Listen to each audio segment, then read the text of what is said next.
présidence partagée, une aventure collective à 39, qui nous permettent ensemble de définir des priorités avec un contexte quand même particulier, puisque la gestion post-Covid va engendrer de toute façon une diminution du budget, peut-être de l'ordre de 15 à 20%, tant sur la section fonctionnement qu'investissement. Donc l'objectif par rapport aux priorités politiques, c'est de faire peut-être mieux avec moins, en essayant quand même d'aller vers une meilleure mutualisation avec le département, la région, d'aller chercher aussi des fonds au niveau européen, de manière à pouvoir répondre au mieux à la fois aux attentes de nos concitoyens, mais également de nos entreprises.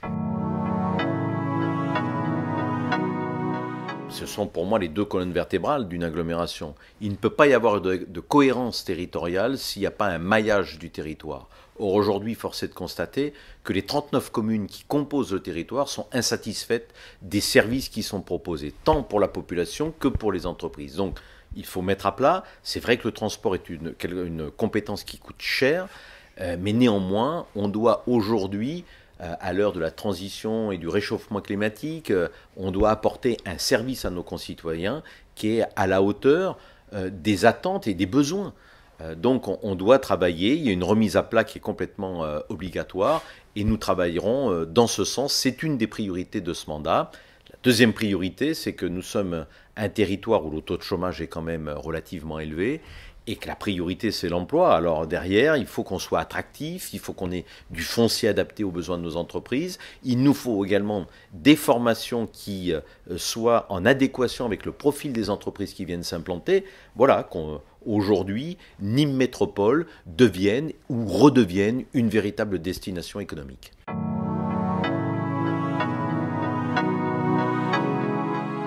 Oui, alors il va falloir chercher du foncier parce qu'avec Jean-Paul Fournier, on avait fait Grésant 3, 4 et 5, on avait doublé le parc Georges Besse, la ZAC de Mitra, Bouillard, ces zones commencent à se remplir, donc nous devons aller chercher du foncier, puis on a par exemple la Basokvia sur laquelle on doit beaucoup travailler parce qu'on a perdu beaucoup de temps, il y a Magna-Porta bien entendu, voilà, il y a des zones qu'il faut complètement relancer et puis il faudra aller chercher d'autres territoires économiques, mais le territoire économique ça ne s'improvise pas, c'est-à-dire que le temps où on implantait une borne eau, électricité, où on disait on fait une zone artisanale ou une zone économique, c'est pour moi une période révolue. Aujourd'hui, il faut des zones qui soient accessibles, il faut des zones qui soient irriguées avec la 4G, la 5G.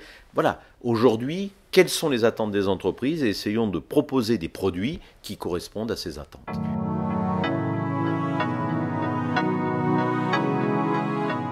Mon ambition, c'est de sauver l'aéroport de Nîmes.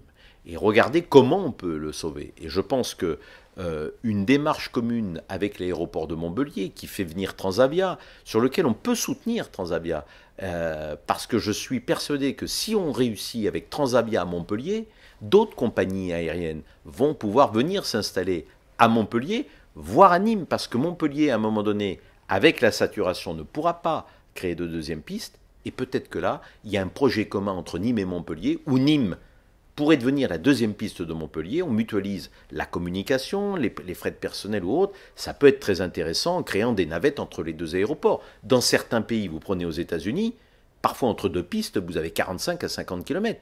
Ça ne paraît pas incohérent. Aujourd'hui, c'est important pour notre territoire, pour l'agrotourisme, pour le tourisme. Vous savez qu'un euro investi dans un aéroport, c'est 40 euros de retombées économiques.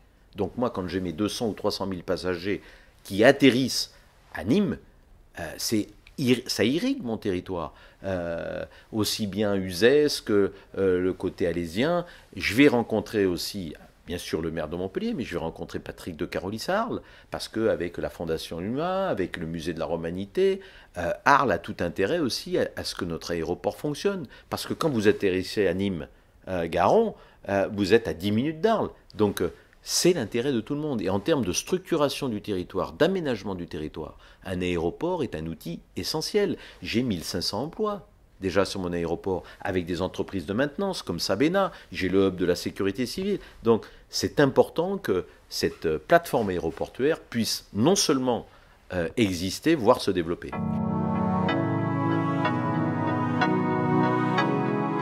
Vous savez, quand j'ai été avec Jean Bousquet, j'ai lancé le Triangle d'Or Nîmes-Avignon. Donc je vais bien sûr rencontrer le nouveau président de la communauté d'agglomération d'Avignon, Arles, Nîmes. Mais Moi, je crois aujourd'hui, ce que je vous disais en introduction, c'est-à-dire qu'on doit aller chercher des synergies, des mutualisations. Quand je vais sur un salon, par exemple, faire de la promotion du tourisme et de mon territoire, quand vous êtes au Japon, aux États-Unis ou autre, globalement, ils ont l'image de la Provence. Et donc, je préfère qu'avec Arles, avec Avignon, on crée des packages communs, avec comme Barycentre le Pont du Gard, plutôt que d'être à côté d'Argelès ou Bouzigues sur un salon du tourisme. Vous voyez ce que je veux dire? On a des profils qui nous permettent d'être efficaces. Et donc, la mutualisation, la complémentarité, le travail en commun avec d'autres communes à côté peut être un atout essentiel.